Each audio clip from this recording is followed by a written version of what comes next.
In this video, I'm going to show you how to migrate a configuration from a Hirschmann RS40, this one, which is a classic software-based device, to a Hirschmann BRS50, this one, which is a HiOS-based device.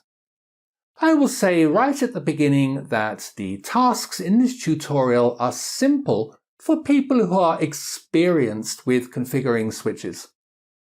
If you are unfamiliar with switch configuration, you can still follow what I'm doing step by step, but be prepared for a learning curve. On the way through, I'll show you some tips and tricks to make the migration tasks easier. At the end of this tutorial, you will have a good grounding in the theory and practice of configuration conversion. Before we get started, let me explain some limitations. The classic products have been in production since 2007 and, as you would expect, are using older technology. The HiOS devices feature state-of-the-art hardware combined with the latest software functions. HiOS devices fit perfectly as drop-in replacements for classic devices. But not every function can be directly translated from one platform to another by the configuration conversion application. There are 4 reasons. Firstly, a function in classic software may no longer exist in HiOS. In this case, the function will have been superseded by a more contemporary function. Secondly, the function does still exist, but the command syntax has significantly changed. For example, the function has been expanded to include other options. Thirdly, commands might need to be entered in the configuration file in a different order.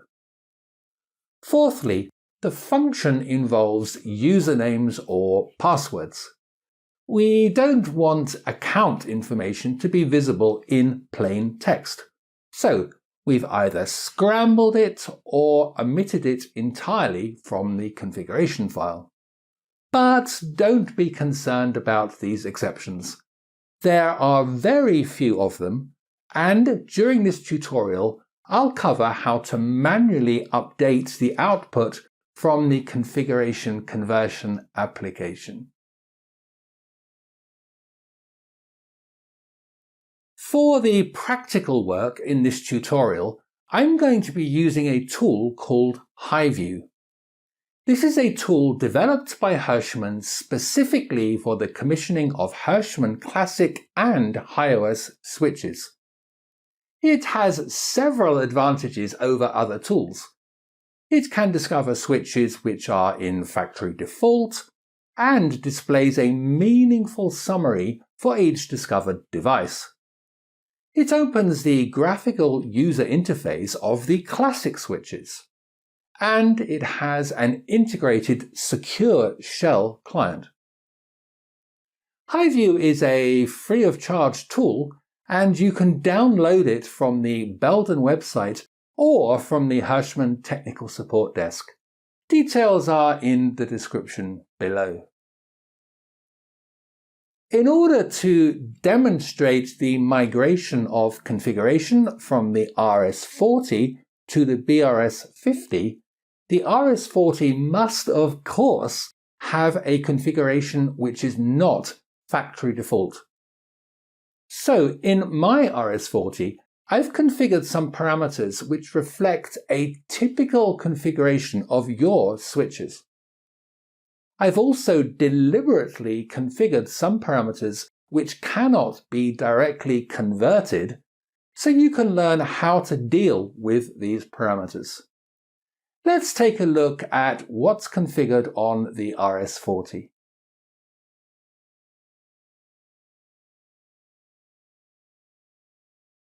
I'm using HiView to discover the RS40. There it is.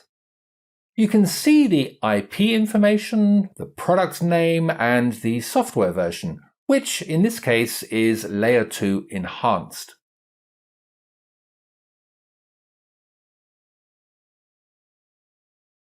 The default admin password for the RS40 is private 7 letters. As I've typed 10 characters, you know that the admin password has been changed. The device name is HS-B1-C3 or Hirschmann Switch Building 1 Cabinet 3. The location and contact have also been changed.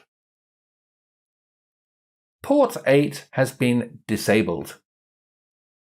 The auto-negotiation has been disabled on port 9, and the port is hard configured as 100 megabits per second half duplex. I mentioned earlier that the admin password has been changed. It's not visible in this screen, but I've synchronized the password with the SNMP community, so it will be visible there. Now you see that the admin password is my password. Not very strong, but good enough for a demo. The aging time has been modified to 600 seconds. There's an additional VLAN with the ID 1503. The egress rules include uplink ports and end device ports. And here are the ingress rules.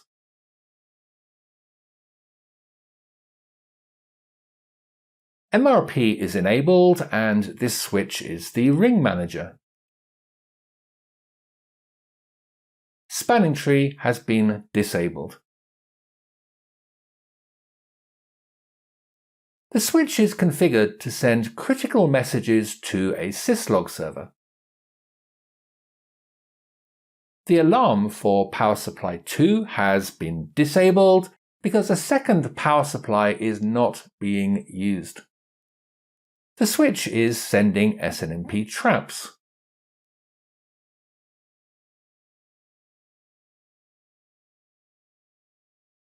The Ethernet IP management protocol is enabled. Now you've seen the parameters which are not in their factory default values. Let's remind ourselves what software is running. Layer 2 Enhanced. Enhanced software only offers a binary configuration file. There is no text configuration file. My last point about the lack of a text configuration file is important. It's not possible to migrate a binary file because it's not readable. So I must have the switch configuration as a text file. Now I'll show you how to do this using the command line. The resultant file will contain parameters which have been changed from their factory default values. In other words, the parameters we just looked at in the graphical user interface. This exercise is interesting even if all you want is a list of changed parameters for your network documentation. I will open the command line using HiView.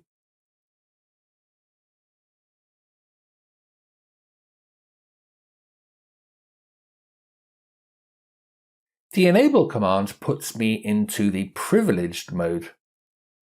Show running config lists only the changes from factory default which are in the currently running configuration. Highlight the output of the command.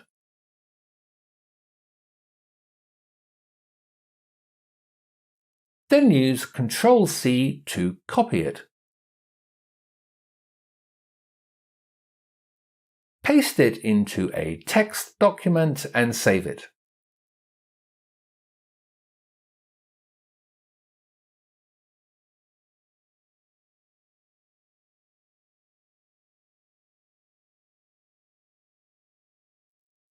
Now let's take a closer look.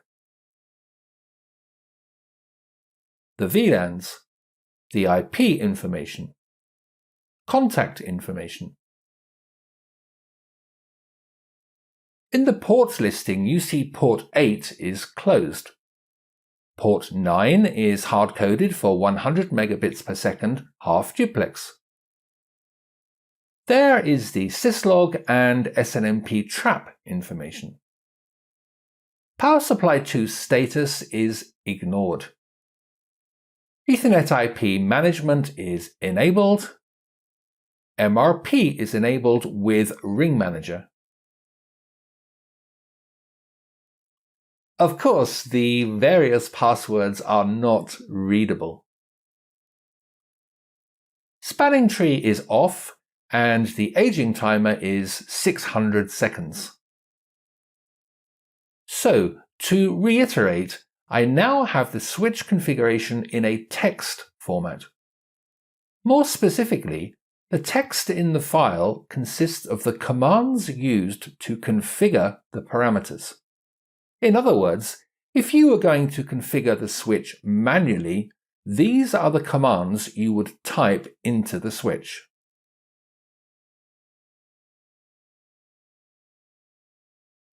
For the sake of completeness, I will now show you how to get a text configuration file if your devices are running Layer 2 professional software. For this demo, I have another RS40 which is configured exactly the same as the previous one.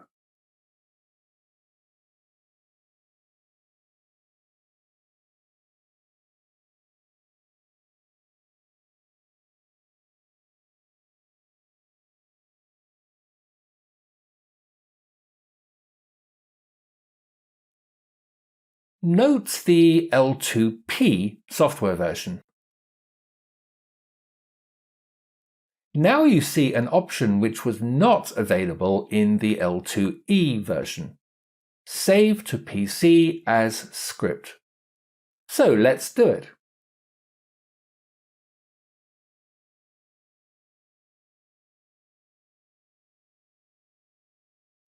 We are finished with the GUI.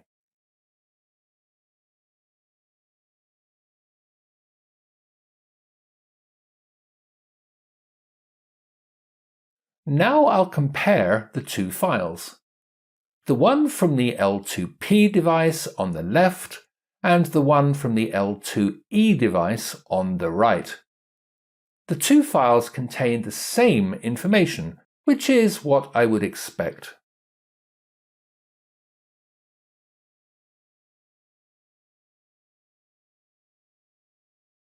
Good.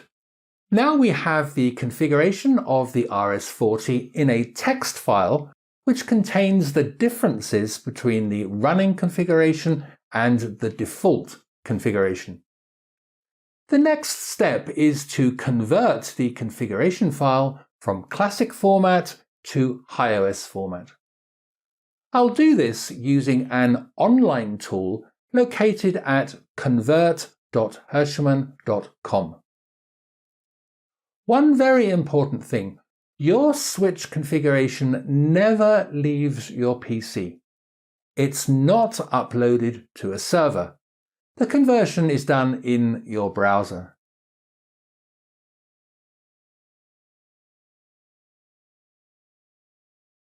Here is the conversion tool. It's worth reading the description to get an understanding of the process and the target audience of the tool. You will need to view and accept the beta terms and conditions.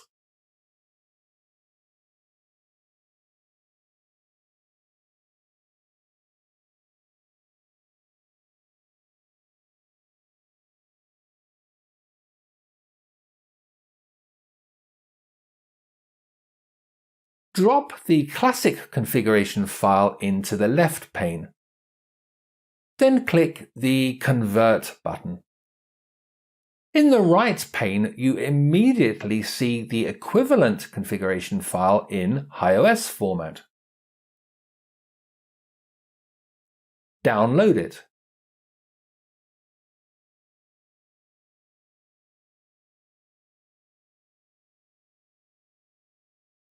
Now I'll rename the file so I can keep track of which file belongs to which device. It's important to keep the .cli file extension. We are making progress.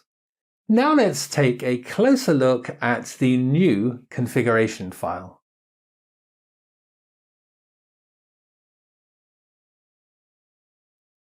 I'm using Notepad++ to remind myself that I'm editing the HiOS configuration file. At the beginning of the file, you see the parameters which could not be converted from the classic configuration file. Below that, you see the parameters which have been converted. I think you recognize them now.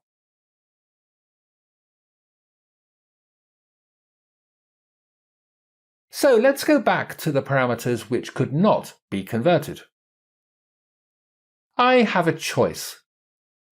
I can ignore the failed conversions for now and fix them later using the GUI on the new device, or I can fix them now in the config file and reduce the effort later.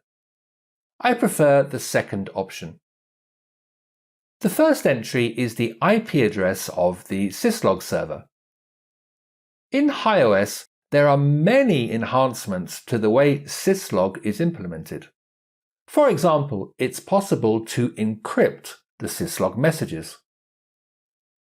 As a result, the command to configure syslog in HiOS is quite different to the command used in Classic. What you see here is that the command to enable syslog has been converted, but the IP address of the server has not.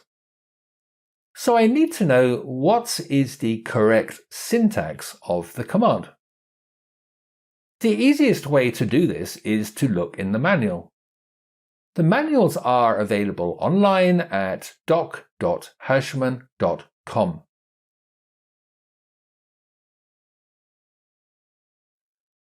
I can just search for syslog, but there are quite a few entries to work through. There is an alternative technique. The manual contains two sections. The first section is for the graphical user interface, and the second is for the command line interface. In this case, I need the second section. I can find the syslog chapter by looking through the index. Here I see the command to add a new IP address to the list of syslog servers. I copy it.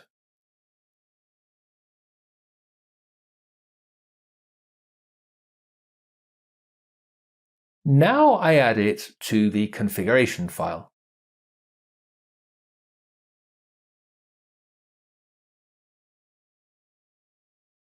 The second unsuccessful conversion is a command for a function which is obsolete in HiOS. So the equivalent command does not exist. The remaining entries concern the passwords. For security reasons, usernames and passwords are not converted. So I will make a manual entry. By default, the BRS50 has an administrator user called admin. So all I need to do is configure the password for the admin user.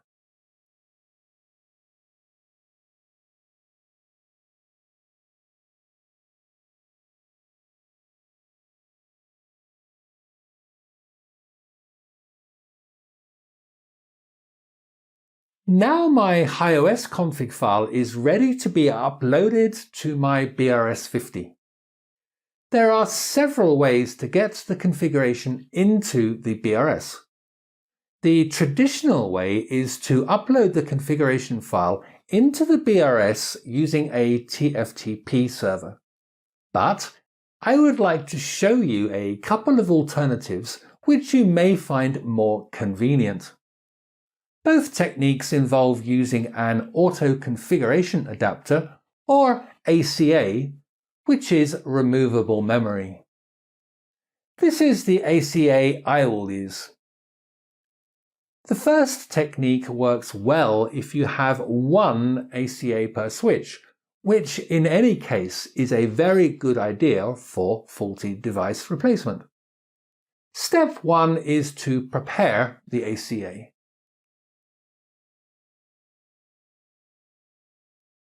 The ACA is the F drive on my PC.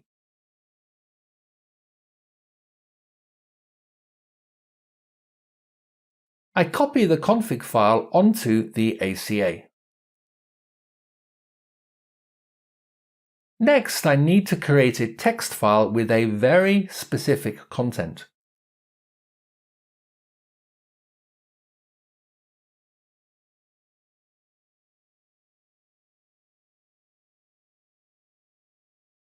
The only line will be script equals and the name of the config file. I'll mention again that the file extension of the config file must be .cli. Then I save the text file onto the ACA with the file name startup.txt. All that is needed on the ACA are these two files. In the next section, I'll boot the BRS with the ACA inserted, and this will cause the configuration to be transferred. It's important to understand that this is the only configuration which will be loaded. Any configuration which is already stored on the device will not be loaded. I would like to show you that the BRS50 is in factory default, so I'll discover it using HiView. As you can see, the switch is a BRS50. The IP address information is all zeros. The system name is default, and the password box is checked, which indicates there has never been a login to the switch. Now let's watch the actual boot process. Okay, the BRS is powered. Now the ACA is powered. The switch is checking if the ACA is present, and it has recognized the ACA. The ACA LED on the switch flashes 3 times per second to show that the switch is reading from or writing to the ACA. So now the switch is reading the config file from the ACA. Remember that the config file includes the command to ignore the status of the second power supply. The switch has loaded the config file, and the status LED is green for OK, even though only the first power supply is connected. So we can be confident that the configuration has loaded. The port link state is up. The switch is writing its configuration back to the ACA.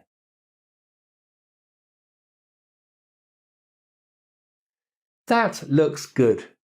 But just to prove that the configuration was transferred correctly, I'll log into the GUI and check some of the parameters.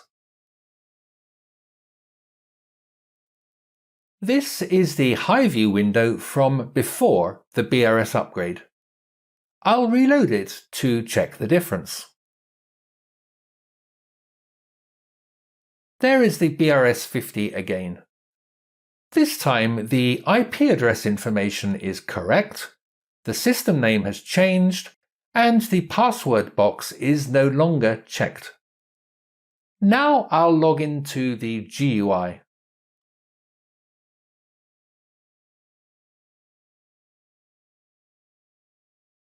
The username is still admin. You remember I changed the admin password to my password. Let's see if it worked.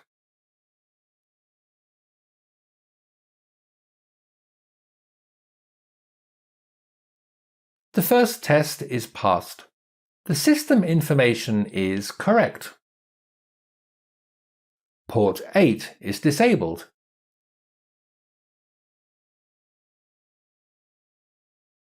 The aging time is 600 seconds.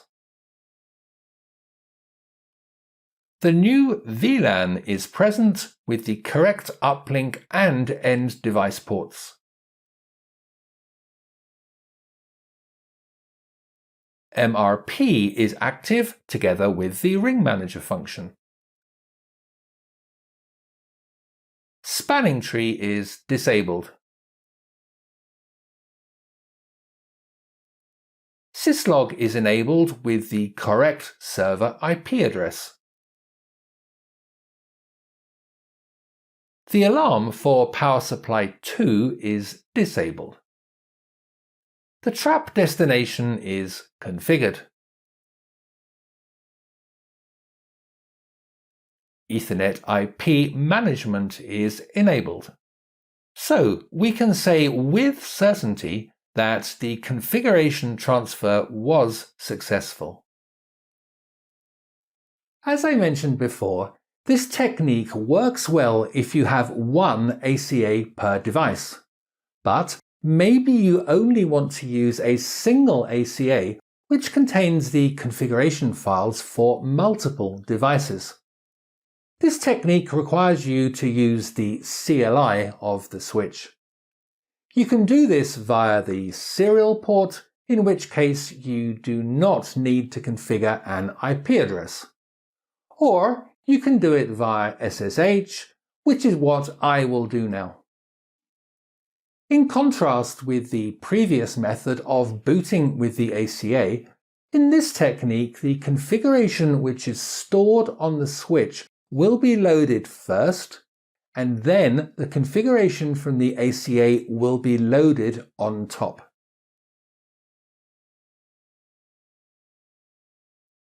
On my ACA, I've loaded 4 different configuration files for the switches in cabinets 3 to 6. First, I'll discover the BRS50, which is back in factory default and therefore has no stored configuration. As I want to use SSH, I need to give the switch an IP address.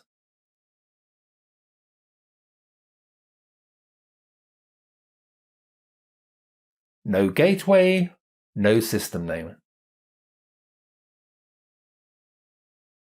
There is no point saving the configuration because I'm about to upload another configuration.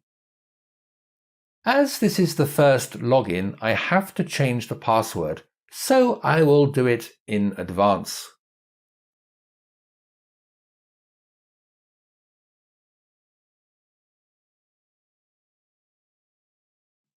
Now I can log into the CLI.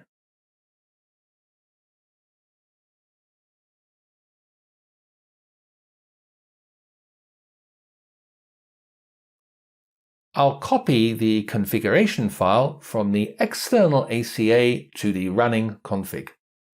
Copy, script, envm, then I press return. Now I can see the 4 files which are stored on the ACA.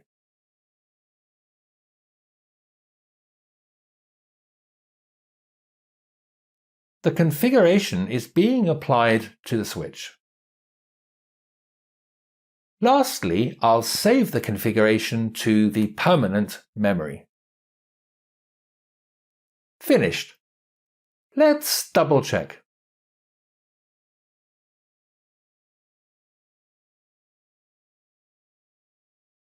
The gateway and system name are set, so the configuration was successful.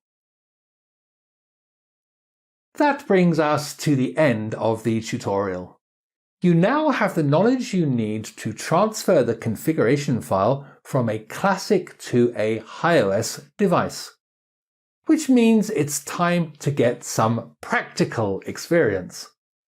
Even if you do not yet have any HiOS devices, try saving the configuration from one of your classic switches and converting it using the online tool. This will help you to estimate the effort required for a network upgrade.